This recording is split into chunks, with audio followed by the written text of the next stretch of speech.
He was just one man, broken, lost, and adrift in the stars. They found him, healed him, sheltered him, and asked for nothing in return. Now, decades later, their skies burn, and Earth answers not with thanks, but with fire, steel, and a vow etched in blood. No one harms those who showed us kindness. They sheltered one human. Now their world is under Earth's protection. The castaway and the gardener's Dr. Alex Reyes had been drifting in the escape pod for 6 days when the gentle hands found him. The xenobotanist's consciousness flickered in and out as hypothermia and oxygen deprivation took their toll, his body shutting down systems to preserve what little life remained. Through the pod's cracked viewport, he could see the endless void of space, punctuated only by distant stars that offered no hope of rescue. The disaster had begun during what should have been a routine survey mission in the outer territories. The research vessel Harmony had been studying the unique ecosystem of an uncharted world when a cascade failure in the quantum drive core turned the ship into a drifting tomb. Alex had barely escaped in his pod before the vessel's atmosphere vented into space, taking with it the 12 other members of his research team and 3 years of irreplaceable data. Now, as his pod's life support systems finally failed with a series of plaintive beeps, Alex closed his eyes and tried to think of something other than the cold creeping through his bones. He thought of Earth's great forests, of the Amazon rainforest where he had spent his childhood among indigenous communities who had taught him that plants were not just living things, but teachers with wisdom older than human civilization. The first sensation that penetrated his dying consciousness was warmth, not the artificial heat of technological life support, but something organic and nurturing, like sunlight filtering through a canopy of leaves. Then came the scent of growing things, rich soil, blooming flowers, and the green smell of photosynthesis, happening on a massive scale. When Alex finally opened his eyes, he found himself lying on a bed of moss, so soft it felt like the finest silk, surrounded by what could only be described as a living cathedral. Walls of intertwined vines stretched upward to form a dome overhead, their leaves pulsing with a gentle bioluminescence that bathed everything in warm, golden light. Flowers the size of dinner plates hung like chandeliers, releasing a symphony of fragrances that seemed to communicate emotions directly to his brain. But it was the beings tending to him that truly took his breath away. They stood nearly 8 feet tall, with graceful limbs that seemed to be made of living wood covered in bark-like skin that shifted between deep brown and vibrant green. Where humans had hair, they had fronds and leaves that moved with their own internal breeze. Their faces were hauntingly beautiful, with large eyes that held the deep wisdom of ancient forests and features that suggested both humanity and something far older. One of them approached with movements that seemed to flow like water, carrying what appeared to be a bowl made from a giant seed pod. When it spoke, the words formed in Alex's mind rather than his ears, carrying overtones of rustling leaves and growing roots. Peace, small wanderer. The being's mental voice was gentle as morning rainfall. I am Elder Sylph, grove tender of the third circle. You were found drifting in the cold dark, your life sparked, nearly extinguished. You are safe now among the Verdani. Alex tried to speak, but found his throat parched, and his voice barely a whisper. My name is Alex Reyes. I'm human. My ship was destroyed and I rest. Elder Sylph interrupted, offering the bowl. Drink this nectar. It will restore your strength and help your body heal from the trauma of the void. The liquid was unlike anything Alex had ever tasted. It was sweet but not cloying, with complex flavors that seemed to shift and change as he drank. More importantly, he could feel it working immediately, warmth spreading through his limbs and his breathing becoming easier with each sip. You are far from your species' territory, Alex Reyes of the humans. Elder Sylph continued, settling into what appeared to be a chair that grew from the floor to accommodate their form. Our deep space listeners detected your escape pod's distress beacon and guided you to our world. It is our way to offer sanctuary to all who arrive in need. Over the following days, as Alex recovered his strength in the care of the Verdani, he learned about his rescuers and their remarkable civilization. The Verdani were among the galaxy's oldest spacefaring species, but unlike most advanced races, they had never pursued conquest or dominance. Instead, they had dedicated themselves to nurturing life in all its forms, transforming barren worlds into garden paradises and preserving endangered species from across the galaxy. Their homeworld, which they called Thymosaron, the growing heart, was a testament to their philosophy. Every structure was grown rather than built. Cities that were actually vast forests where Verdani lived in harmony with thousands of other species. They had no military, no weapons, no concept of warfare. When conflicts arose, they resolved them through patient discourse and the sharing of resources. We believe that all consciousness is sacred, explained Thorn, a young Verdani who had been assigned to help Alex understand their culture. Thorn's bark was still the bright green of youth, and their fronds carried flowers that changed color with their emotions. To nurture life is to nurture the universe itself. To harm another being is to harm ourselves. Alex found himself profoundly moved by the Verdani way of life. As a xenobotanist, he had always believed in the interconnectedness of living systems, but the Verdani lived that belief completely. They had no private property because they viewed all resources as shared gifts from the universe. They had no leaders because they made all decisions through consensus, sometimes spending years in patient discussion until everyone agreed. Most remarkably, they had the ability to communicate directly with plant life. Alex watched in amazement as Thorn would touch a withering flower and somehow transfer their own life energy to restore it, or whisper to a struggling tree and help it find the nutrients it needed to thrive. "How do you do it?" Alex asked one day as they walked through a grove, where flowers sang in harmony with the wind. Thorn's fronds rustled with what Alex had learned was the equivalent of a smile. "We are not separate from the growing things, Alex. We are part of the same great network of life. When we help a plant, we help ourselves. When we heal the world, we heal our own spirits." As the weeks passed, Alex began to find his own place in Verdani society. His scientific knowledge, primitive by galactic standards but innovative in its approach, proved valuable to his hosts. When a blight threatened one of their food crops, Alex was able to identify the cause and suggest a solution using principles of selective breeding that the Verdani had never considered. "Your people think in ways that are foreign to us," Elder Sylph observed as they watched Alex's solution take effect. "You approach problems with a directness that sometimes achieves in days what our patient methods might take years to accomplish." "Different doesn't mean better," Alex replied, watching young Verdani tend to the recovering plants with infinite patience and love. "Your way creates beauty and harmony. My way just solves immediate problems."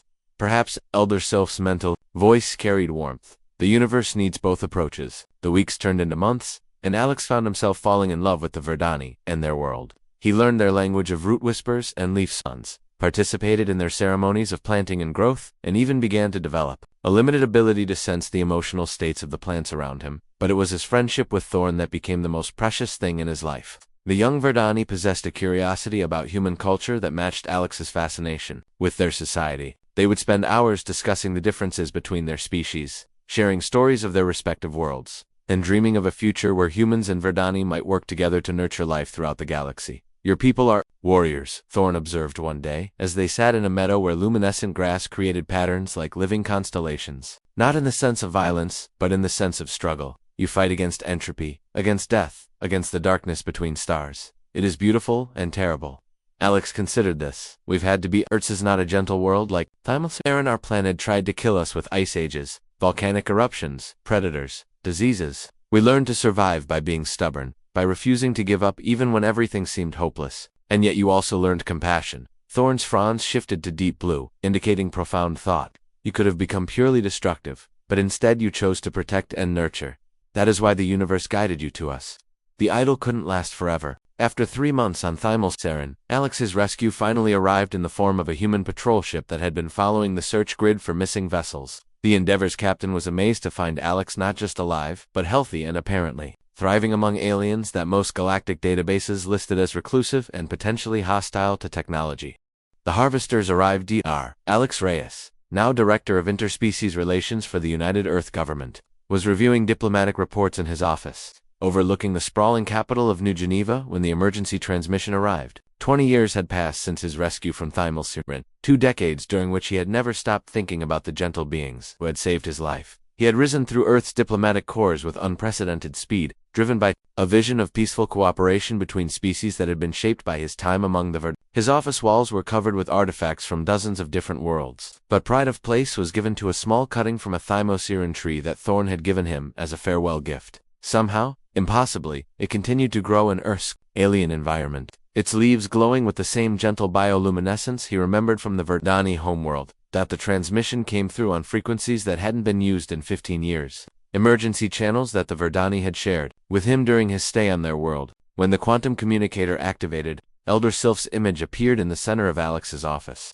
But the being who had once radiated peace and wisdom now looked withered and desperate. "Alex Reyes of the humans," Elder Sylph's mental voice carried pain that transcended species barriers. "If you remember the debt of kindness between our peoples, we desperately need your aid. The harvesters have found us." Alex felt his blood turn to ice. Every spacefaring species in the galaxy knew about the harvesters, though most considered them a myth. They were supposedly an ancient race of biomechanical beings that consumed entire ecosystems, stripping worlds down to bedrock before moving on to their next target. The few verified accounts describe them as perfectly efficient predators that viewed organic life as nothing more than fuel for their expansion. "Elder Sylph," Alex said, leaning forward in his chair, "are you certain? The harvesters haven't been confirmed in this sector for over a century." The ancient Verdanus image flickered with the strain of the long-distance communication. It emerged from dark space 3 days ago. 7 massive bioships, each one the size of a small moon. They ignore our attempts at communication and have begun harvesting our outer forest. At their current rate of consumption, Thymosiren will be completely stripped in 14 days. Alex's mind raced through the implications. The Verdani had no military, no weapons, no way to defend themselves against an enemy that viewed their entire civilization as nothing more than biomass to be converted. Their peaceful philosophy, which had allowed them to create one of the galaxy's most beautiful civilizations, would be their doom. "What can we do?" Alex asked, though he already knew the answer. "Your people are warriors," Elder Soph replied, their mental voice growing weaker. "You understand conflict in ways we never could. If humanity remembers the kindness we showed one of your own, if you value the friendship between our species." The transmission cut off abruptly, leaving Alex staring at empty air. He immediately activated the emergency protocols, sending priority alerts to every major Earth military installation and government facility. Within an hour, the Earth Defense Council had assembled an emergency session to address what Alex believed was the most important decision in human history. The council chamber buzzed with urgent conversation as Earth's most powerful leaders grappled with the implications of the Verdani crisis. Admiral Sarah Chen, commander of Earth's Deep Space Fleet, presented the tactical reality with characteristic bluntness. "The harvesters represent a threat level beyond anything we've faced before," Admiral Chen reported, studying the sparse intelligence data they had on the enemy. "According to historical records, they've destroyed over 40 known civilizations. Their bioships are described as nearly indestructible, with the ability to adapt to any weapon used against them." Secretary of Defense Williams leaned forward, his expression grim. "Admiral, while we all sympathize with Dr. Reyes' emotional attachment to these aliens, we must consider the strategic implications. Engaging the harvesters could invite retaliation against Earth itself." Alex rose from his seat, his voice carrying the weight of 20 years of diplomatic experience and personal conviction. "With respect, Secretary Williams, this isn't about emotional attachment. The Verdani saved my life when they had no obligation to do so. They asked for nothing in return, except friendship. Now they're facing extinction, and they've turned to the one species they believe might help them." President Martinez, who had known Alex since their early days in the diplomatic service, studied the tactical projections with careful attention. "Dr. Reyes, what exactly are you asking us to do?" "Mount a rescue operation," Alex replied without hesitation. "Send everything we have to Thymosiren, evacuate as many Verdani as possible, and engage the harvesters with sufficient force to stop their harvesting operation." The room erupted in voices of protest and concern. Admiral Chen raised her hand for silence before speaking. "Dr. Reyes, we're talking about deploying the entire Earth fleet against an enemy that has never been defeated. Our most optimistic projections suggest we might save perhaps 10% of the Verdani population before our forces are overwhelmed." "Then we save 10%, Alex replied simply, "and we make the harvesters pay such a high price for their victory that they think twice before attacking any peaceful species again." The debate continued for hours, but the decision was never really in doubt. The values that had driven humanity's expansion into space, the principles that had shaped their approach to galactic civilization, all pointed toward one conclusion: Earth would honor its debt to the Verdani, regardless of the cost. 48 hours later, the largest military fleet in human history assembled at the edge of the Sol system. Over 800 warships, from massive dreadnoughts to fast attack craft, formed up around Admiral Chen's flagship, the UES Determination. The fleet also included dozens of civilian vessels hastily converted for evacuation duty, their cargo holds reconfigured to carry Verdani refugees. Captain Maria Rodriguez stood on the bridge of her cruiser Phoenix, watching the fleet prepare for what everyone understood might be humanity's final battle. The veteran officer had fought in the Centauri conflicts and the border wars, but nothing had prepared her for the scale of what they were attempting. "Captain," her communications officer reported, "we're receiving final mission briefings from Fleet Command." The holographic display in the center of the bridge showed Admiral Chen's weathered face as she addressed the assembled fleet. "Ladies and gentlemen, we are about to attempt something that military doctrine says is impossible. We're going to fight an enemy that has never been defeated, to save a species that most of the galaxy considers irrelevant." A pause as the Admiral's words settled over the hundreds of ships. "But we're not doing this for military doctrine or galactic politics. We're doing this because 20 years ago, the Verdani showed kindness to a stranded human scientist. They asked for nothing in return except friendship. Now they need our help, and humanity honors its debts." Alex stood in the observation deck of the Determination, watching the stars blur past as the fleet entered hyperspace. The journey to Thymosiren would take 36 hours at maximum velocity, during which time the harvesters would continue their systematic destruction of the Verdani homeworld. Dr. Elena Boscus, Earth's chief xenobiologist, joined him at the viewport. "Alex, I've been reviewing everything we know about harvester biology. They're not purely mechanical, but they're not purely organic either. Some kind of fusion of living tissue and technological systems? Alex nodded, still staring at the swirling patterns of hyperspace. Can we hurt them? That's the question, isn't it? Vasquez replied. They've adapted to every weapon system ever used against them, but there might be something they haven't encountered before. What do you mean? Vasquez pulled up a holographic display showing the Harvester bioship designs. They're perfectly efficient predators, designed to consume and convert organic matter. But what if we gave them something that would poison their systems? Something that looked like normal biomass but carried a lethal surprise? Alex looked at his colleague with growing interest. You're talking about biological warfare. I'm talking about giving the Harvesters exactly what they want, but making sure it kills them. Vasquez confirmed. But Verdani have biological samples from hundreds of different worlds. Some of those organisms must be toxic to biomechanical systems. When the human fleet dropped out of hyperspace at the edge of the Thymalsiran system, they found a vision of systematic destruction that would haunt the survivors for the rest of their lives. The outer forest moons, which Alex remembered as jewels of cultivated beauty, were now stripped husks, floating dead in space. The Harvester bioships moved with terrifying efficiency, their massive feeding appendages consuming entire continents of vegetation in hours.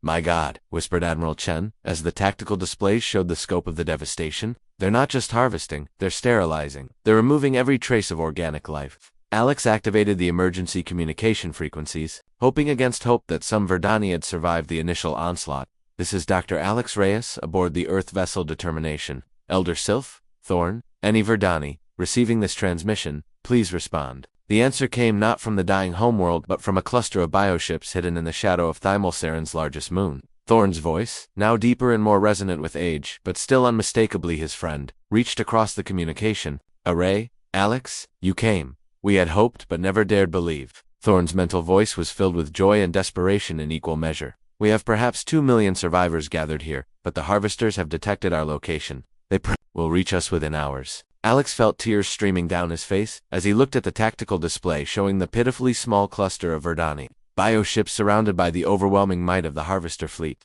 His friends, the gentle beings who had saved his life and shown him the true meaning of civilization, were about to be exterminated by monsters that viewed their beauty as nothing more than fuel. Thorn, Alex said, his voice steady despite his emotions, hold your position. Earth's fleet is here, and we're going to get you out of this.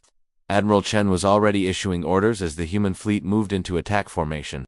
All ships, engage the Harvesters with maximum firepower. Our primary objective is to open an evacuation corridor for the Verdani survivors. Secondary objective is to inflict sufficient damage to force Harvester withdrawal. The battle for Thymalsiran was about to begin, and with it, humanity's greatest test of honor and courage among the stars. Earth's promise kept. The Battle of Thymalsiran began with a display of human firepower that lit up the system like a second sun. 800 Earth warships opened fire simultaneously, their combined weapons creating a devastating barrage that should have crippled any conventional fleet. Missiles, plasma beams, kinetic projectiles, and experimental energy weapons struck the Harvester bioships with enough force to crack moons.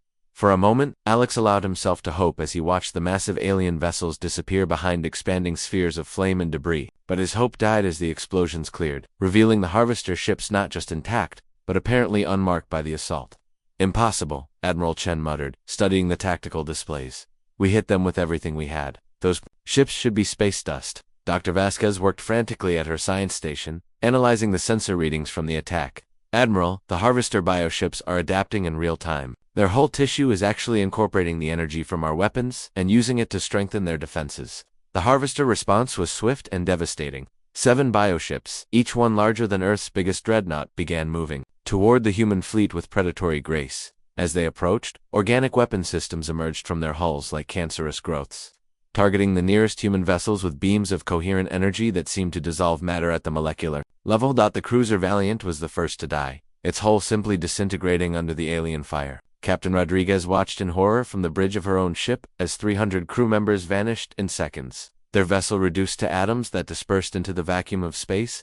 All ships, evasive maneuvers, Admiral Chen commanded, her voice steady despite the catastrophe unfolding around them. Implement dispersal pattern Delta 7. Make yourselves difficult targets. But the Harvesters had faced evasive tactics before. Their bioships moved with impossible agility for something so massive, their targeting systems predicting human maneuvers with mechanical precision. Within minutes, a dozen more human vessels had been destroyed, their crews dying to buy time for an evacuation that seemed increasingly impossible. Alex watched the slaughter from the observation deck. His hands clenched so tightly his knuckles had turned white. The beings he loved were dying, and the friends who had come to save them were being systematically destroyed by an enemy that seemed truly unstoppable. Alex Thorne's voice reached him through the communication array, now filled with acceptance and something that might have been peace. Do not sacrifice your people for us. We have lived in harmony with the growing things for millions of years. If this is our time to return to the soil, we accept it with gratitude for the beauty we have witnessed. No, Alex said fiercely, activating the fleet communication system. Admiral Chen, I'm going aboard one of the Verdani bioships. I have an idea. Absolutely not, Dr. Chen replied immediately. I won't risk our best diplomat on a suicide mission. It's not suicide if it works, Alex countered, already heading for the shuttle bay. Dr. Vasquez's biological weapon theory was correct, but we're thinking too small. We don't need to poison them, we need to give them exactly what they want, in a way that destroys them. 20 minutes later, Alex's shuttle docked with the largest Verdani bioship, a living vessel that pulsed with the slow heartbeat of a creature larger than most space stations. Thorne met him at the airlock, and Alex was shocked by how much his friend had changed. The young Verdanis bark was now the deep brown of age and authority, their fronds silver with wisdom, but their eyes still held the same gentle curiosity that Alex remembered. My friend, Thorne said, their mental voice heavy with emotion, you should not have come. This place will soon be consumed like all the others. Not if I can help it, Alex replied, embracing the being who had been like a brother to him. Thorne, I need access to your bioship's core systems. I need to turn your vessel into a weapon. Thorne's fronds rustled with confusion. A weapon? Alex, we are not capable of violence. It is against our very nature. Not that kind of weapon, Alex explained quickly, as explosions from the ongoing battle lit up the chamber around them. Dr. Vasquez was right about biological warfare, but she was thinking too small. The harvesters consume organic matter to fuel their growth and reproduction. What if we gave them organic matter that contained a virus designed specifically to attack biomechanical systems? Understanding dawned in Thorne's ancient eyes. You want to use our bioship as a Trojan horse. Allow the harvesters to consume us, but make our living tissue toxic to their systems. Exactly, Alex confirmed. Your people are master geneticists. You've preserved species from across the galaxy. Somewhere in your biological archives, you must have organisms that could be lethal to the harvester's hybrid biology. Thorne was already moving toward the bioship's central nervous system, their bark hands interfacing directly with the living vessel's consciousness. There is something, an organism from the void wastes, a parasite that feeds on artificial neural networks. We preserved samples centuries ago when its homeworld was sterilized. Can you modify it? Make it more aggressive? More infectious? With your people's understanding of rapid genetic modification combined with our symbiotic techniques, Thorne paused, their fronds shifting to the silver color of hope. Yes, I believe it is possible. What followed was the most desperate scientific collaboration in galactic history. Working directly with the bioship's living systems, Thorne and Alex modified the ancient parasite, turning it into a weapon that would specifically target the biomechanical fusion that gave the harvesters their strength. The process required them to essentially sacrifice the bioship itself, turning every cell of the massive vessel into a carrier for their engineered plague. Outside, the battle continued to rage as Admiral Chen's fleet fought a desperate delaying action. The human admiral had realized what Alex was attempting and had committed her entire fleet to buying him the time he needed. Ship after ship made suicidal attacks on the harvester bioships, their crews dying to protect the one chance for victory. Captain Rodriguez led her squadron in a desperate charge against the largest harvester vessel, her ship's hull already glowing from multiple hits. This is Phoenix to all ships, she transmitted as her weapons systems overloaded from continuous fire. Remember what we're fighting for. Remember why humans don't abandon their friends. The Phoenix exploded in a brilliant flash that briefly outshone the system's star, but not before its final missile salvo struck the harvester ship's feeding appendage, temporarily disrupting its harvesting operation. Aboard the Verdani bioship, Alex and Thorne worked with feverish intensity as their modifications reached completion. The ancient vessel around them was already beginning to die as every cell was converted into a carrier for their weapon, but it would serve their purpose. It is done, Thorne announced, their mental voice filled with both triumph and sadness. The bioship is now a perfect lure. When the harvesters attempt to consume it, they will be infected with our modified parasite. Alex looked at his friend, understanding the full implication of what they had accomplished. Thorne, this means ... that I will die with my ship. Yes, Thorne completed the thought with calm acceptance. But all life must return to the soil eventually. Alex, at least my death will serve to protect others. No, Alex said firmly, grabbing Thorne's bar-covered arm. You're coming with me. Your people need you to survive, to rebuild, to remember. But Thorne was already shaking their head. The bioship must appear to be a normal evacuation vessel for the harvesters to take the bait. If they detect that the ship has been abandoned, they will be suspicious.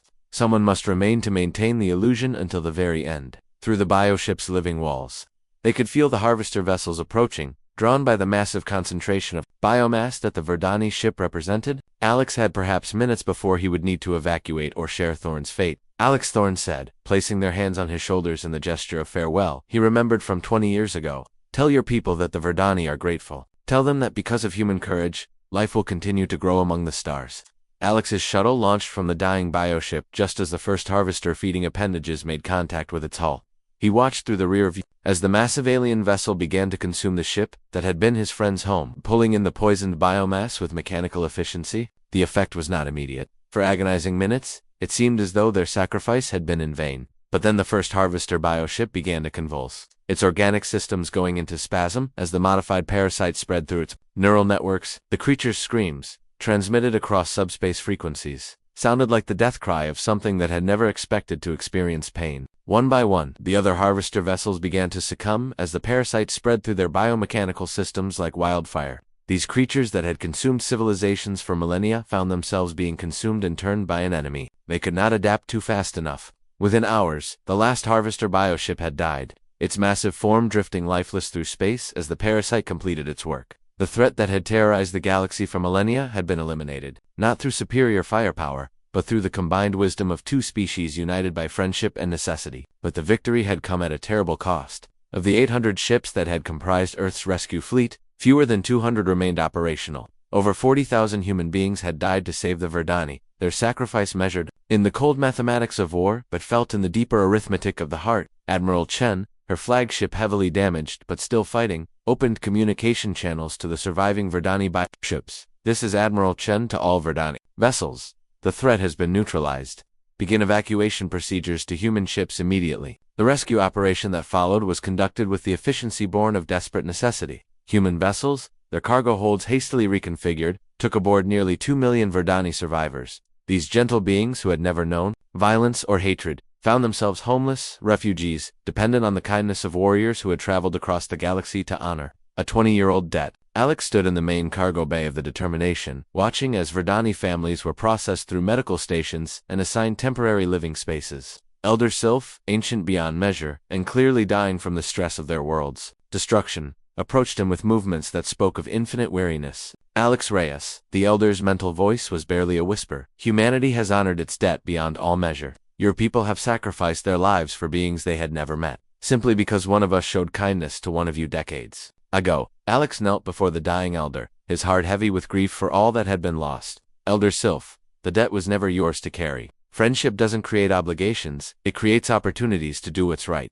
The ancient Verdanis fronds shifted to colors Alex had never seen before. Patterns that he somehow understood represented a deep and abiding gratitude that transcended species barriers. The Verdani will remember this always. Your species has shown us that warriors can also be gardeners, that strength can nurture as well as destroy. Elder Sylph died 3 days later, as the human fleet began its journey toward the inner worlds where refugee camps were being established. But their words lived on, becoming the foundation for what would become the closest alliance in galactic history. 6 months after the Battle of Thymel-Saren, Alex stood before the United Earth Assembly, delivering his report on the mission and its aftermath. The Great Hall was packed with representatives from dozens of human colonies, all eager to hear the full story of humanity's first major humanitarian intervention. The Verdani evacuation was successful beyond our most optimistic projections, Alex reported, his voice carrying across the assembly hall. We saved 1.97 million Verdani civilians and completely eliminated the harvester threat. But more importantly, we demonstrated to the galaxy that Earth's children honor their debts and protect those who show us kindness. The political ramifications of the rescue mission were already being felt throughout the galaxy. 17 different species had formally requested defensive alliances with Earth, recognizing that humanity possessed both the military capability and the moral commitment to protect peaceful civilizations. The Verdani themselves had become humanity's first official protectorate, their surviving population establishing new colony worlds under Earth's protection. But perhaps the most significant change was in how the galaxy viewed humanity itself. No longer were humans seen as aggressive upstarts or primitive barbarians. They were recognized as a species that would sacrifice everything to protect innocence, that would travel across the galaxy to honor friendships made in kindness. President Martinez rose to address the assembly, her words carrying the weight of history. The Battle of Thymel-Saren established a new principle in galactic affairs. Any species that shows kindness to humanity, any civilization that offers aid to our people in their time of need, will find that they have made friends willing to defend them against any threat. Alex thought of Thorn as the assembly erupted in applause, remembering his friend's final words about life continuing to grow among the stars. The young Verdani had died to save both their species, but their sacrifice had created something larger, a bond between warrior and gardener that would reshape the galaxy. In the years that followed, the Verdani would establish new garden worlds under Earth's protection, creating oases of beauty and peace that served as refuges for endangered species from across the galaxy. Human soldiers would train alongside Verdani healers, learning that true strength came not from the ability to destroy, but from the willingness to protect and nurture. The galaxy became a safer place for all peaceful species, knowing that somewhere among the stars, Earth's children stood ready to answer any call for help. The debt of kindness shown to one stranded human had been repaid with the ultimate sacrifice, but it had created a legacy that would endure for millennia.